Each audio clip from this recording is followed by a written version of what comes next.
علامہ ہیثمی مجمع الزوائد کے اندر ایک روایت نقل کرتے ہیں، کہتے ہیں کہ قیامت کا دن ہوگا، میدان محشر سجی ہوئی ہوگی، لوگوں کا حساب و کتاب ہو رہا ہوگا،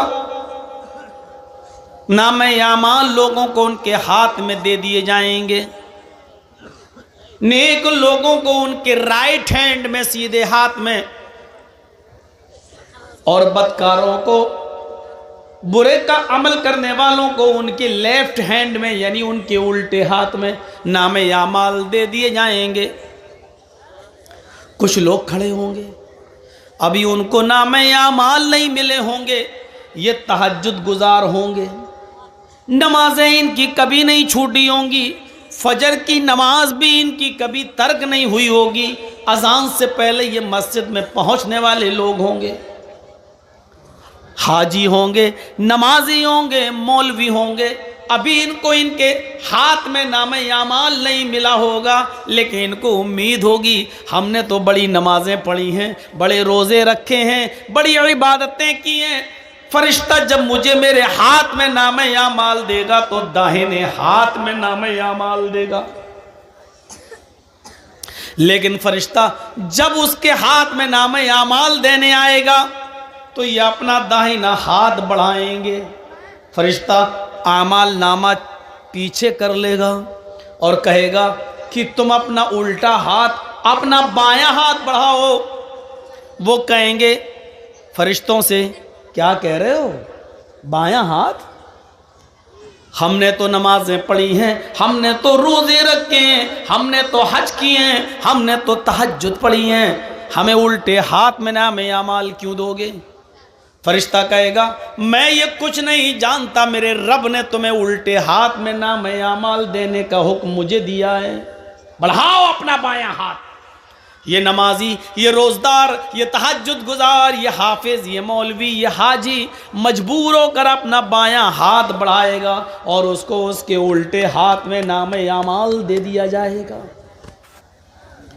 اب یہ بائیں ہاتھ میں نام اعمال پڑھے گا، کھولے گا، دیکھے گا یہ برائی، یہ برائی، یہ برائی، یہ برائی، یہ برائی، ہر ورق پنہ الٹتا جائے گا، پیج الٹتا جائے گا، اس میں برائیاں ہی برائیاں لکھی ہوں گی، اس کی ایک بھی نماز کا ذکر نہیں، ایک بھی روزے کا ذکر نہیں، ایک بھی حج کا ذکر نہیں، ایک بھی تہجد کا ذکر نہیں۔ وہ یہ دیکھے گا، اپنا نام اعمال اٹھا کر بند کر دے گا، چیخے گا اور چلائے گا این حسناتی یا رب العالمین، اے اللہ اس میں تو میرے گناہ ہی گناہ لکھے ہیں، ہمارے نام اعمال میں تو برائیاں ہی برائیاں لکھی ہوئی ہیں، ہم نے جو نمازیں پڑھی تھی وہ کہاں چلی گئیں، ہم نے جو روزے رکھے تھے وہ کہاں چلے گئے، ہم نے جو حج کیا تھا وہ کہاں چلا گیا، ہم نے جو تہجد پڑھی تھی وہ کہاں چلا گیا، ہم نے جو صدقہ اور خیرات کیا تھا مسجدوں میں اور مدرسوں میں جو ہم نے چندہ دیا تھا یہ نیکیاں کہاں چلی گئیں، این حسناتی یا رب العالمین، اے اللہ میری نیکیوں کا کیا ہوا، میری نیکیاں کہاں چلی گئیں۔ آواز آئے گی غیب سے، او میرے بندے تیری غیبت نے، تیری چغلی نے، تیرے حسد نے، تیرے کینے نے، ایک مسلمان کے خلاف تیرے دل میں جو نفرت تھی، اس نفرت نے، اس حسد نے، اس غیبت نے، چغلی نے تیری نیکیوں کو برباد کر دیا، تیری نیکیوں کو ختم کر دیا، اب تیرے نام اعمال میں نیکیاں نام کی کوئی چیز نہیں رہی، تو اپنے مسلمان بھائی سے جلا کرتا تھا، حسد کیا کرتا تھا، اس کو پریشان کیا کرتا تھا، اس کے خلاف شریعت رچا کرتا تھا، پیٹھ کے پیچھے اس کی غیبت کیا کرتا تھا، تیری غیبت نے، چغلی نے، حسد نے، کینے نے، بغض نے، عناد نے تیری دشمنی کو ختم، تیری نیکیوں کو ختم کر دیا ہے، اب ہمارے پاس تیرے نام اعمال میں سوائے گناہوں کے اور کوئی چیز نہیں۔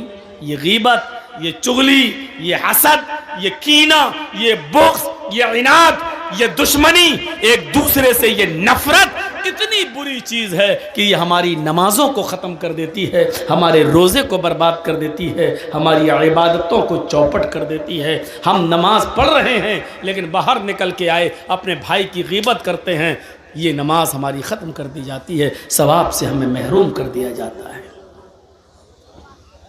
ایمانداری کے ساتھ بتائیے ہمارے سماج میں یہ برائی چل رہی ہے کہ نہیں چل رہی ہے؟ یہ عام ہو چکا ہے یا نہیں ہو چکا ہے؟ قرآن پڑھیے، انما المؤمنون اخوہ فاصلحوا بین اخویکم، یہ دو چیزیں ہو گئی۔ پہلے تو اللہ نے کہا انما المؤمنون اخوہ، سب مسلمان مومن آپس میں بھائی ہیں، پہلے ایک رشتہ جوڑا، پہلے اہمیت بتائی۔ دیکھو ایک مسلمان کو دوسرے مسلمان کی عزت اسی طرح کرنا چاہیے جس طرح وہ اپنے بھائی کی کرتا۔ کوئی اگر اس کے بھائی کو گالی دے دے تو اس کو برداشت نہیں ہوتا ہے، ایسے ہی اگر کوئی کسی مسلمان کو ستائے تو اس کو برداشت نہیں ہونا چاہیے، اس کو اپنے بھائی کی طرح سمجھنا چاہیے۔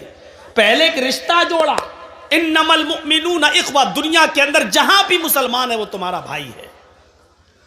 اور پھر دوسری چیز بتائی فَأَصْلِحُوا بَيْنَ أَخَوَيْكُمْ، جب تمہارے دو بھائیوں کے درمیان کسی بات کو لے کر تنازع ہو جائے، جھگڑا ہو جائے، اختلاف ہو جائے، کسی بات کو لے کر من مٹاؤ ہو جائے، کسی بات کو لے کر ان دونوں کے درمیان جدائی ہو جائے، تو یہ گاؤں والوں کی ذمہ داری ہے، یہ سماج کی ذمہ داری ہے، یہ پوری قوم کی ذمہ داری ہے کہ ان دو مسلمان بھائیوں کے درمیان اس لڑائی کو زیادہ دنوں تک نہ رہنے دیں، بلکہ پورا سماج مل کر ان دونوں کو ملا دے۔ فَأَصْلِحُوا بَيْنَ أَخَوَيْكُمْ، سماج کے لوگوں کو چاہیے کہ ان دونوں کی صلح کرا دیں، ان دونوں کو ملا دیں۔ یہ دوسری چیز ہے۔ دو چیزوں پر غور کریے گا آج کی تقریر میں، بس پہلی چیز سب بھائی ہیں، اور دوسری چیز دو بھائیوں کے درمیان، دو مسلمانوں کے درمیان، صرف دو، یہاں تو پورا خاندان، پورے خاندان سے دشمنی مول لیے ہوئے، صرف دو مسلمانوں کے درمیان اگر گاؤں میں کوئی لڑائی ہے آپس میں کسی بات کو لے کر، اور آپ کو معلوم ہے کہ یہ دونوں ایک سال سے نہیں بول رہے ہیں، 2 سال سے نہیں، تو یہ پورا سماج گناہ گار ہوگا، پورا گاؤں گناہ گار ہوگا۔ پورے گاؤں کی اور پورے سماج کی ذمہ داری یہ بنتی ہے کہ ان دونوں کے درمیان صلح کرا دیں۔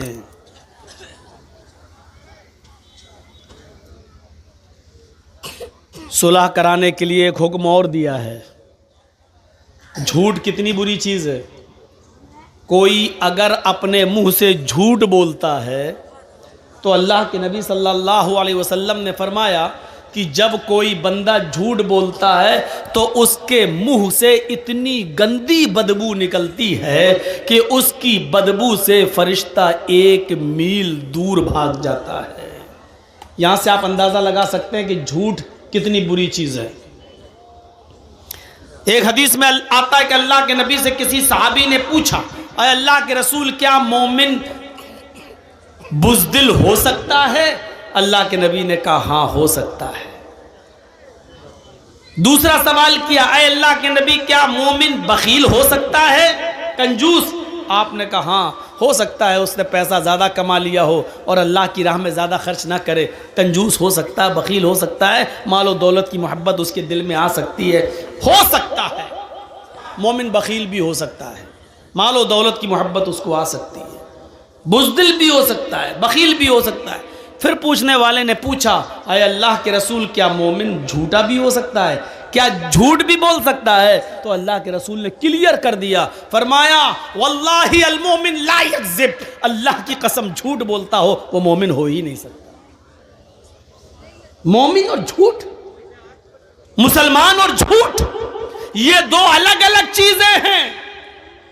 مسلمان اور جھوٹ نہیں، مسلمان میں بزدلی آ سکتی ہے، میدان جنگ میں لڑ رہا ہے، کافروں سے لڑ رہا ہے، دیکھا یہ بہت زیادہ بھاری پڑ رہے ہیں، نہیں ہمیں مار ڈالیں گے، پیڑ پھیری چپ چاپ سے بھاگ گئے میدان چھوڑ کر، حالانکہ یہ بھی گناہ ہے، نہیں بھاگنا ہے میدان جنگ میں، جنگ میں سے، چاہے موت ہی آ جائے، لیکن پیٹھ دکھا کے نہیں بھاگنا، یہ بھی گناہ ہے۔ لیکن اللہ کے رسول نے کہا اس کی وجہ سے آپ کو ایمان سے نکالا نہیں جائے گا، گناہ ہے لیکن مومن رہو گے، اس کا گناہ تمہیں پڑے گا۔ مال و دولت کی محبت ہے، صاحب آپ نے 1000 کمایا، دے دو نا 100 روپے مدرسے کو، نہیں صاحب 50 لے لو، نہیں، بخیلی آ سکتی ہے۔ مال و دولت کی محبت آپ کو گھر کر سکتی ہے، لیکن اس کی وجہ سے آپ کو ایمان سے خارج نہیں کیا جا سکتا ہے، آپ مومن رہیں گے۔ لیکن پھر پوچھا کیا مومن جھوٹا بھی ہو سکتا ہے؟ تو اللہ کے رسول چونک گئے اور یک بیک بولے، بیک وقت نہیں، مومن کے اندر جھوٹ کی صفت پیدا نہیں ہو سکتی، جو جھوٹ بولے وہ مومن نہیں۔ لیکن یہاں اللہ کے نبی کیا کہہ رہے ہیں؟ اگر 2 مسلمان آپس میں لڑ جائیں اور ان دونوں میں 3 دن سے زیادہ نفرت بھر جائے، 3 دن سے زیادہ وہ گفتگو نہیں کر رہے ہوں، تو سماج محلے کے لوگوں کو چاہیے کہ ان میں صلح کرائی جائے۔ اگر صلح کرانے میں محنت کر رہے ہیں اور صلح نہیں ہو رہی ہے، یہ لوگ آپس میں ایک نہیں ہو رہے ہیں، 1000 کوششیں کرنے کے باوجود بھی 2 مسلمان بھائی آپس میں ایک نہیں ہو رہے ہیں، لیکن آپ کو معلوم ہے کہ جھوٹ اگر بولا جائے تو یہ ایک ہو جائیں گے، اللہ کے نبی یہاں جھوٹ بولنے کی اجازت دے رہے ہیں۔ کیا کہہ رہے ہیں؟ لیس الکذاب الذی یصلح بین الناس، ان 2 مسلمانوں کے درمیان اگر صلح کرانے کے لیے، ان کو ایک کرنے کے لیے اگر تمہیں جھوٹ کا سہارا لینا پڑے تو بول دو، تم جھوٹ بول کر ان کو ایک کر دو، تمہیں گناہگار نہیں لکھا جائے گا، تمہیں ایمان سے خارج قرار نہیں دیا جائے گا۔ یعنی 2 مسلمانوں کو ایک کرنے کے لیے جھوٹ بولنے کی اجازت دے دی گئی۔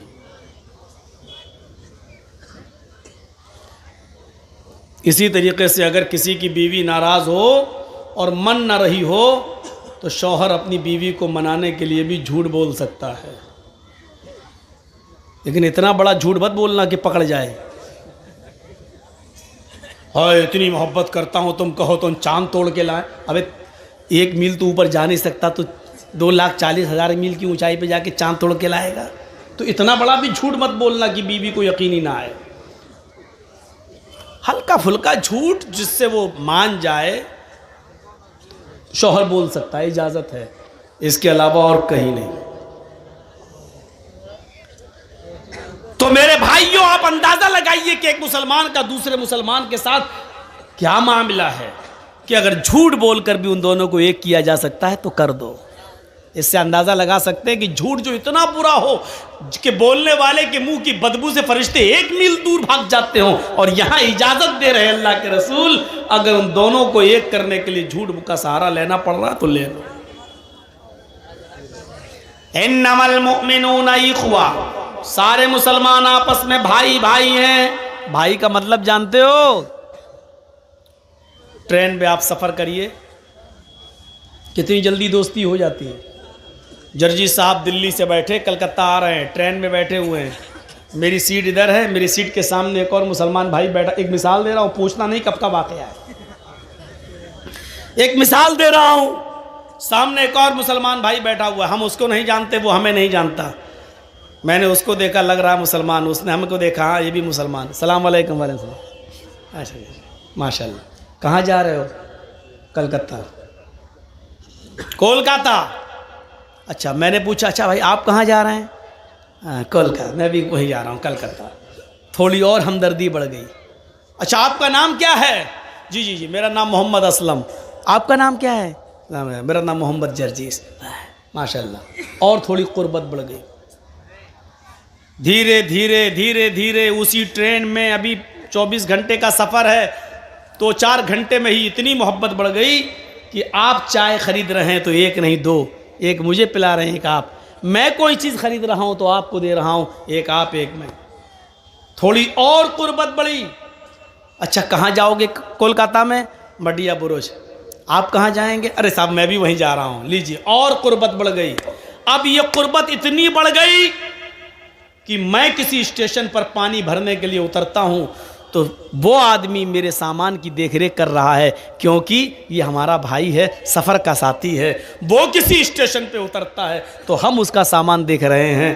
آپ اتنا بھروسہ ہو گیا، جب میں اترتا ہوں تو اس سے کہتا ہوں میرا سامان دیکھنا، جب وہ اترتا ہے تو مجھ سے کہہ دیتا بھائی صاحب میں اتر رہا ہوں میرا سامان دیکھنا۔ اب اس کی نہ صرف جان بلکہ اس کے مال کی حفاظت کی ذمہ داری بھی ایک دوسرے کے اوپر عائد ہو جاتی ہے۔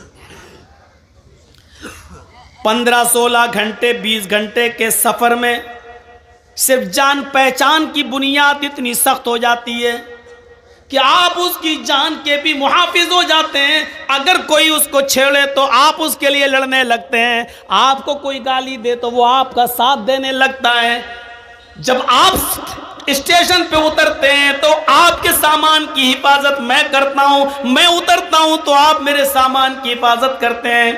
15-16-20 گھنٹے کے سفر میں جب تم دونوں ایک دوسرے کی جان اور ایک دوسرے کے مال کے محافظ بن گئے، اللہ کے نبی کہتے ہیں یہ دنیا بھی ایک سفر ہے، ہم سب اس دنیا میں ایک مسافر کی حیثیت سے آئے ہوئے ہیں، اس دنیا میں ہم سب سفر کر رہے ہیں۔ او لوگوں، چند گھنٹوں کی ملاقات میں جب تم ایک دوسرے کی جان کے اور مال کے محافظ رکشک ہو گئے ہو تو زندگی کے سفر میں بھی ایک انسان کا، ایک مسلمان کا کی جان اور ایک مسلمان کا مال دوسرے مسلمان کی اوپر حرام ہے۔ اللہ کے رسول نے حجۃ الوداع کے موقع پر جو خطبہ دیا تھا اس خطبے میں آپ نے یہی جملے کہے تھے، ان دماءکم واموالکم حرام علیکم کحرمت یومکم ھذا فی بلدکم ھذا فی شہرکم ھذا۔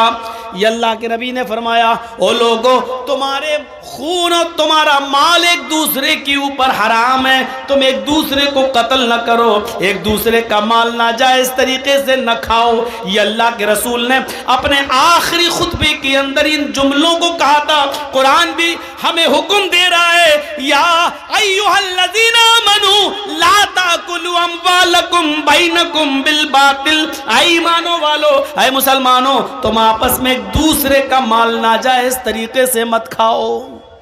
ناجائز طریقے سے مال کھانا سمجھتے ہو کیا ہے؟ جرجیت صاحب موبائل کے میکینک ہیں، میں موبائل سنبھالتا ہوں، آپ مسلمان ہیں، آپ ہمارے پاس آئے، صاحب مولانا صاحب، جرجیت صاحب میرا موبائل خراب ہو گیا، ذرا دیکھ لیجئے۔ تھوڑا چیک کیا، دیکھ لیا اس میں کیا کمی ہے۔ 100 روپے کا کام ہے، بس ایک چیز لائی جائے گی 100 روپے میں پڑ جائے گی۔ اب 100 کی جگہ ہم 150 لے لیں، کوئی بات نہیں، لیکن میں نے اس کو بتا دیا صاحب اس میں تو بہت کمی ہے، اس کی تو پورا ٹچ خراب ہو گیا ہے، اس میں تو یہ کمی ہے، 800 روپے لگیں گے بھائی۔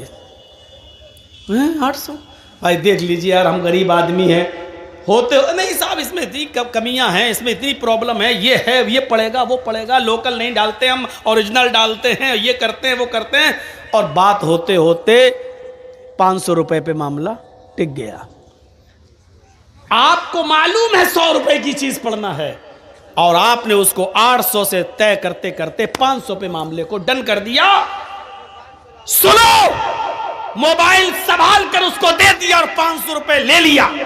یہ 500 روپے لے کے جب آپ اپنے گھر جاتے ہو، گوشت خریدتے ہو، کھانا بناتے ہو، یا اس سے کوئی کپڑا خریدتے ہو، پہنتے ہو، اللہ کی قسم آپ نے ناجائز طریقے سے اس سے جو مال کمایا ہے، اس مال کو کھا کر اگر آپ نماز پڑھیں گے تو آپ کی نماز قبول نہیں ہوگی۔ اگر اس 500 روپے سے آپ نے کوئی کرتا خریدا اور کپڑا پہن کر نماز پڑھ رہے ہو تو آپ کی نماز آپ کے منہ پہ مار دی جائے گی، قبول نہیں ہوگی، کیونکہ آپ نے ناجائز طریقے سے مال کمایا ہے۔ 100 روپے کی جگہ پر آپ نے 500 لیا ہے، اور قسم کھا کے کہا اللہ کی قسم 50 روپے بچ رہے ہیں صاحب۔ قرآن یہی ہمیں حکم دے رہا ہے، کیا کرو گے ویدوں کے منتر سن کر؟ اپنے معاشرے کے اندر، سماج کے اندر اپنی زندگی کو پہلے پاک و صاف کرو۔ یا ایھا الذین آمنوا لا تاکلوا اموالکم بینکم بالباطل۔ اے ایمان والو، تم آپس میں ایک دوسرے کا مال ناجائز طریقے سے مت کھاؤ۔ ہم مسلمان ہیں، مسلمان کا ہی مال کھا رہے ہیں ناجائز طریقے سے، ہم اسی کے لیے کنواں کھود رہے ہیں۔ پتہ نہیں شام تک کسٹمر آیا کہ نہیں آیا، اسی کو بلی کا بکرا بناؤ اور پورے دن کی کمائی اسی سے حاصل کر لو۔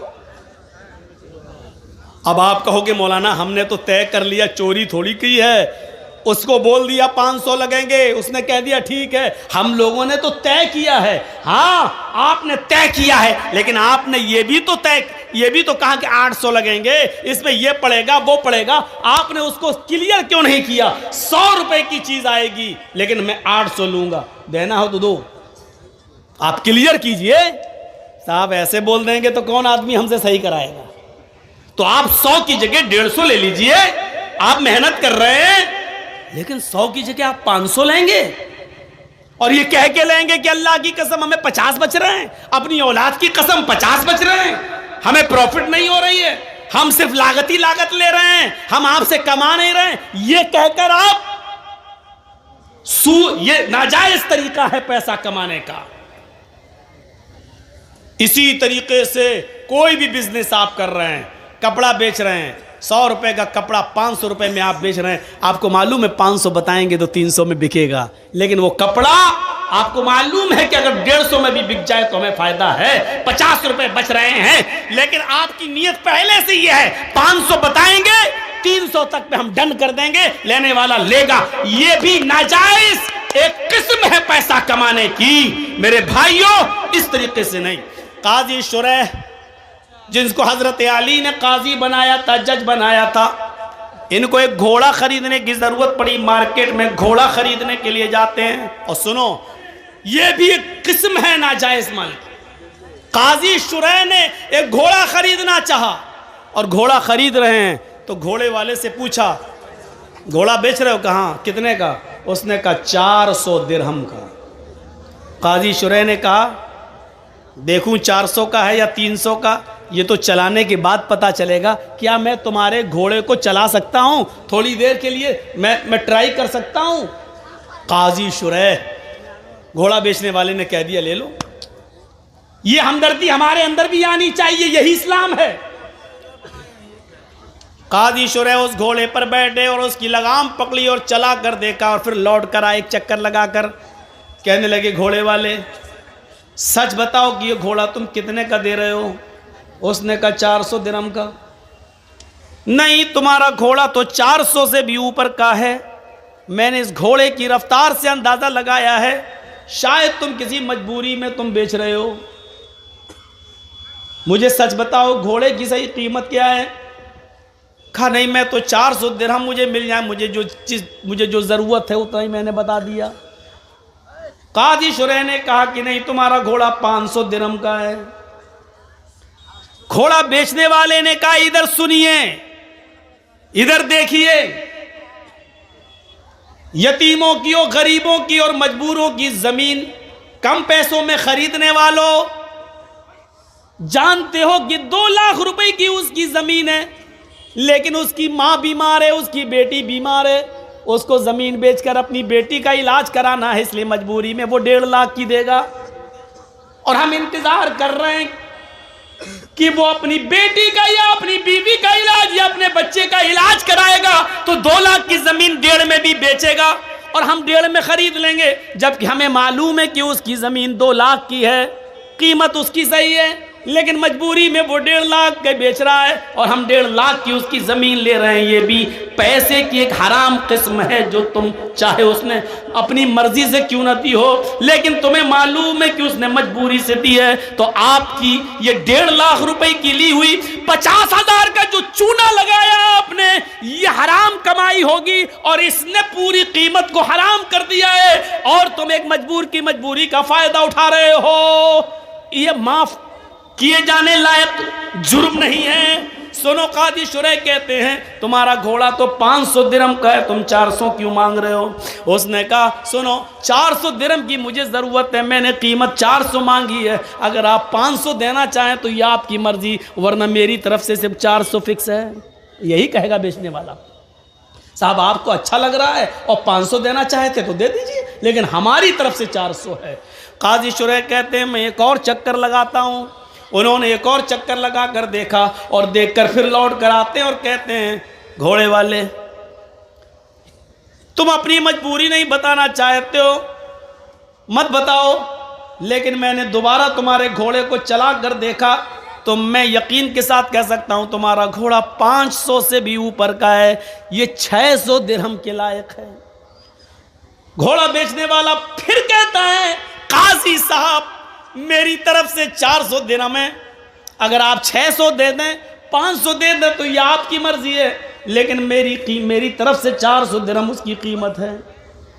قاضی شریح کہتے رکو، ایک اور چکر لگایا اور آ کر کہتے ہیں کہ تمہارے گھوڑے میں کوئی کمی نہیں ہے، یہ گھوڑے کی قیمت تو 700 درہم بھی تم بتاؤ تو مناسب ہے۔ اس نے کہا 400 میری طرف سے، اوپر آپ اگر جو دے دیں گے وہ بخوشی میں قبول کر لوں گا۔ قاضی شریح ایک اور چکر لگاتے ہیں، اور چکر لگانے کے بعد آتے ہیں اور اپنے پاکٹ سے 800 درہم نکال کر دیتے ہیں اور کہتے ہیں تمہارا گھوڑا 800 کے لائق ہے، یہ پکڑیے قیمت۔ اب تم کسی مجبوری میں اگر 400 کا بیچ رہے ہو تو یہ تمہاری مجبوری ہو سکتی ہے، لیکن میں تمہاری مجبوری کا ناجائز فائدہ نہیں اٹھاؤں گا۔ میں نے جو مناسب سمجھا اور تمہارے گھوڑے کی جو قیمت ہوتی ہے وہ میں نے اپنے حساب سے بالکل جائز دی ہے، یہ 800 درہم کے لائق تمہارا گھوڑا ہے۔ قاضی شریح نے 800 دے دیے، مانگے 400 دے دیے 800، اور ساتھ میں کیا کہا میں تمہاری مجبوری کا فائدہ نہیں اٹھاتا ہوں، اس لیے میں نے 800 دے دیے ہیں، جس لائق ہے تمہارا گھوڑا۔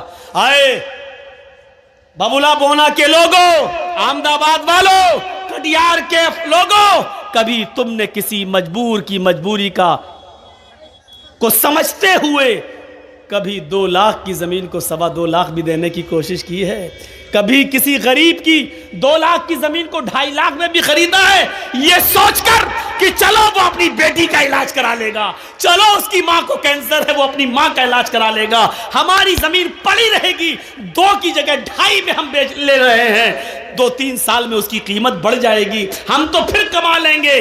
کیا کبھی ہم نے کسی مجبور کی مجبوری کا فائدہ کو دیکھتے ہوئے اس کی 2 لاکھ کی زمین کو 2.5 لاکھ میں لینے کی کوشش کی ہے؟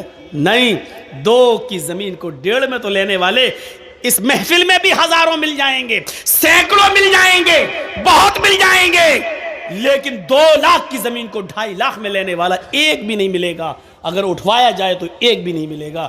میرے بھائیوں، اسلام یہ کہتا ہے کسی کی مجبوری کا ناجائز فائدہ نہ اٹھاؤ۔ یہ ایک مسلمان کا دوسرے مسلمان کے ساتھ یہ ہمدردی ہونی چاہیے۔ چوری، ڈکیتی، یہ ساری چیزیں حرام مال کی قسم ہے۔